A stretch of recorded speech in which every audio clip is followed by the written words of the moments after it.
বিসমিল্লাহ। আজকে পবিত্র শুক্রবার,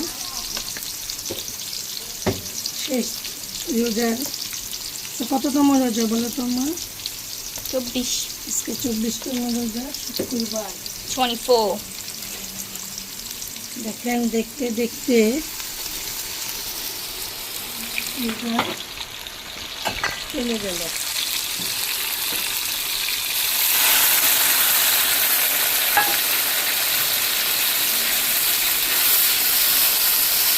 আপনারা তো ভালো করেই জানেন আমি মশলা অনেক ভালো করে কষাইয়া তারপরে রান্না করি।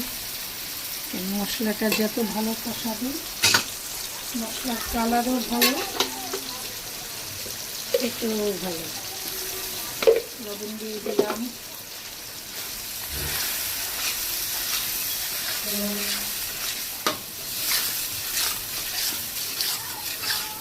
আজকে প্রায় এখানে 3 কেজির মতন মুরগি আছে, দেশি মুরগি। আজকে ভুনা খিচুড়ি রাখবো মুগের ডাল দিয়ে, আর খিচুড়ি হবে।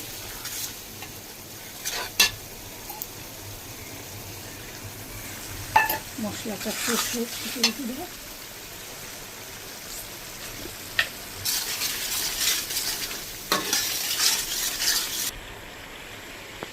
যে মুরগিটা দিয়ে দিব। বিসমিল্লাহ। আমাদের সাহেব অনেক পছন্দ করে মুরগির পাও খেতে, পাও, গিলা, চামড়া। বাচ্চারা খায় মুরগি। ক্যামেরাম্যান ভালো করে করো ভিডিওটা। আজকে সবাই শুক্রবার, সবাই বাসায় আছে।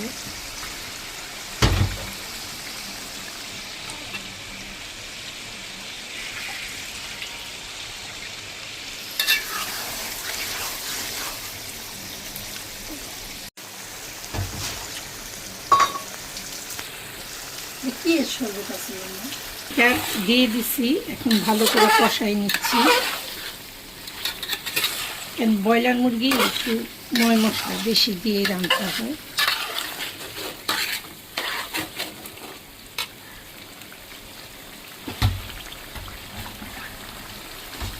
যে টমেটো দিয়ে দিলাম, মুরগিতে একটু টমেটো দেওয়ার চেষ্টা করবেন, দেখবেন খেতে ভালো লাগে। একটু আলু দিলাম, বাচ্চারা আলু খায়, অল্প কয়টা আমার মেয়ে।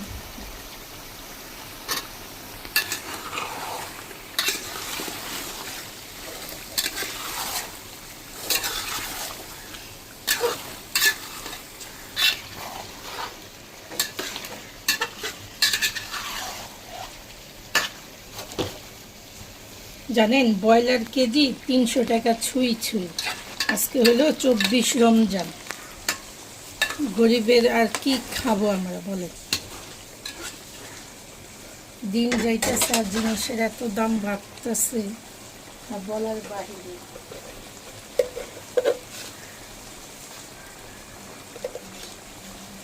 একটু লবণ দিয়ে সরাটা যাই দেখি একটু। এই মুরগির কলিজাটা না একটু গরম পানিটা ভাপাই নেবেন, তাহলে কি হবে, আপনার তরকারিটা না কালো হবে না, আর যে একটা গন্ধ থাকে গন্ধটা থাকবে না। অনেক সময় 2-1 পিস থাকলে দেওয়া দেওয়া যায় না, তো 7-8টা কলিজা, তাই এইভাবে করলে জিনিসটা ভালো হয়। তোমার মুরগিটা মানে যে কোনো রান্নার মেন হয়েছে এটা কষানো। যত ভালো করে কষাবেন রান্না খেতে ভালো আসবে। কিন্তু চোখ খুব সাবধান, এই মাত্র আমার চোখে মরিচ ছিটাই।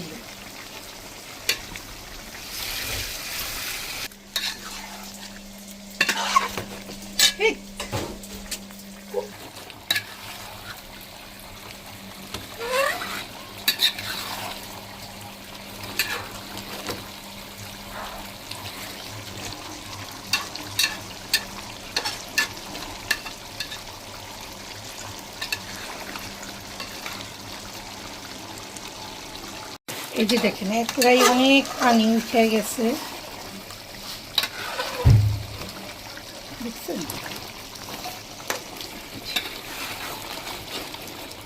ভিডিওটা আর বড় করব না, অনেক বড় হয়ে গেছে। আল্লাহ আপনাদের সবাইকে ভালো রাখুক, সুস্থ রাখুক, নিরাপদে রাখুক।